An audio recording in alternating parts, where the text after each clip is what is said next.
Pernah nggak kamu merasa lelah luar biasa? Bukan cuma lelah fisik, tapi lelah di dalam batin. Rasanya seperti kamu sudah berjuang sekuat tenaga, mengejar semua yang dunia tawarkan. Tapi ujung-ujungnya yang kamu dapatkan hanyalah kehampaan dan rasa sakit yang tak kunjung hilang. Kamu mungkin bertanya-tanya, kenapa setelah semua kerja keras ini, aku justru merasa semakin jauh dari kedamaian? Kenapa hidupku terasa begitu berat dan penuh dengan kekecewaan? Kalau kamu pernah merasakan ini, ketahuilah, kamu tidak sendirian. Kita semua pernah berada di titik itu. Seringkali, tanpa kita sadari, kita hidup untuk memuaskan keinginan daging. Kita berpikir, kalau aku bisa punya lebih banyak uang, pasti aku bahagia. Kalau aku bisa mendapatkan jabatan yang lebih tinggi, pasti aku akan dihormati dan merasa puas. Kalau aku bisa memiliki hubungan yang sempurna menurut standarku, pasti hidupku akan lengkap. Kita mengejar kenikmatan sesaat, validasi dari orang lain,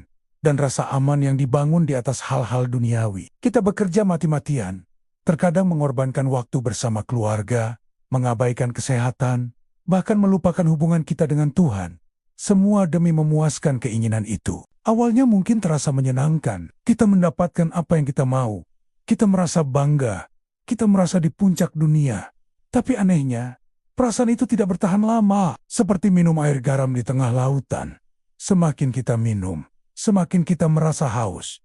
Keinginan daging tidak pernah ada puasnya. Setelah mencapai satu hal, ia akan menuntut hal lain yang lebih besar. Kita pun terjebak dalam sebuah siklus tanpa akhir.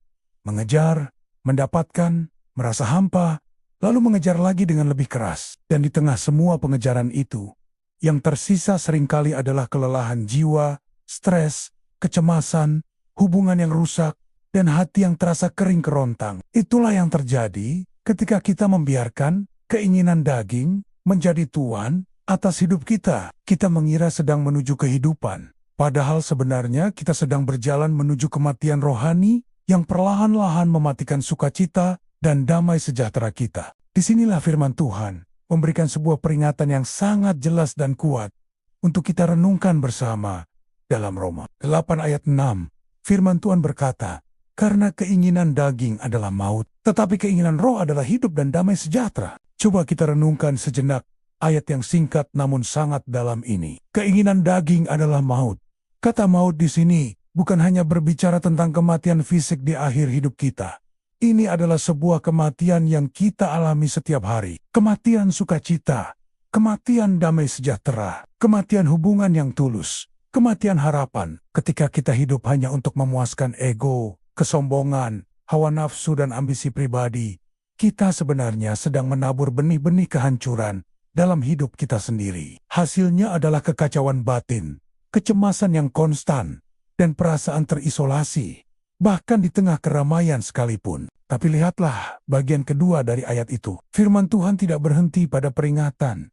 Ia selalu memberikan jalan keluar dan harapan. Tetapi keinginan roh adalah hidup dan damai sejahtera. Ini adalah sebuah janji yang luar biasa. Tuhan menawarkan kita sesuatu yang jauh lebih berharga daripada semua yang bisa ditawarkan oleh dunia. Dia menawarkan hidup dan damai sejahtera. Hidup yang sejati, bukan sekedar bernapas dan beraktivitas, tetapi hidup yang penuh makna, tujuan, dan sukacita yang meluap-luap dari dalam. Hidup di mana kita merasa terhubung dengan pencipta kita.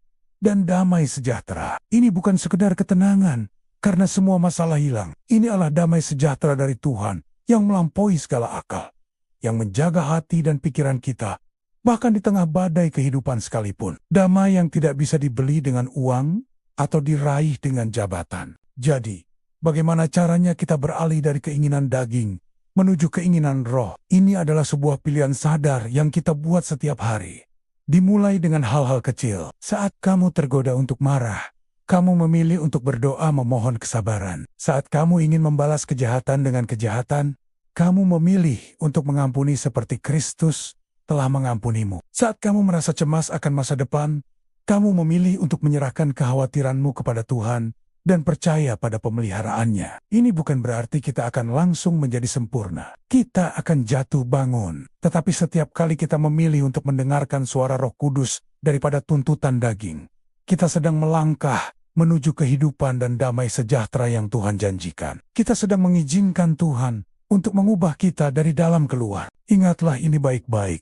Keinginan daging menjanjikan kepuasan sesaat, tetapi hanya memberikan kematian abadi. Keinginan roh mungkin menuntut penyangkalan diri, tetapi memberikan kehidupan dan damai sejahtera sejati. Kalau pesan ini menyentuh hatimu hari ini, mungkin karena Tuhan sedang mengetuk pintumu. Dia melihat kelelahanmu, Dia merasakan kehampaanmu, dan Dia rindu untuk memberikanmu istirahat dan kehidupan yang sejati. Jangan ragu untuk membagikan video ini, agar lebih banyak jiwa yang sedang lelah di luar sana bisa merasakan jamahan kasih Tuhan yang sama. Mari kita bersama-sama menjadi saluran berkat untuk menyebarkan harapan ini kepada 1 juta jiwa. Kamu bisa tulis amin di kolom komentar sebagai tanda bahwa kamu mau memilih kehidupan di dalam roh hari ini. Mari kita tundukkan kepala sejenak. Tuhan Yesus, terima kasih untuk firman-Mu yang mengingatkan kami hari ini. Ampuni kami jika selama ini kami lebih sering hidup menuruti keinginan daging kami, yang membawa kami pada kelelahan dan kehampaan. Kami lelah Tuhan.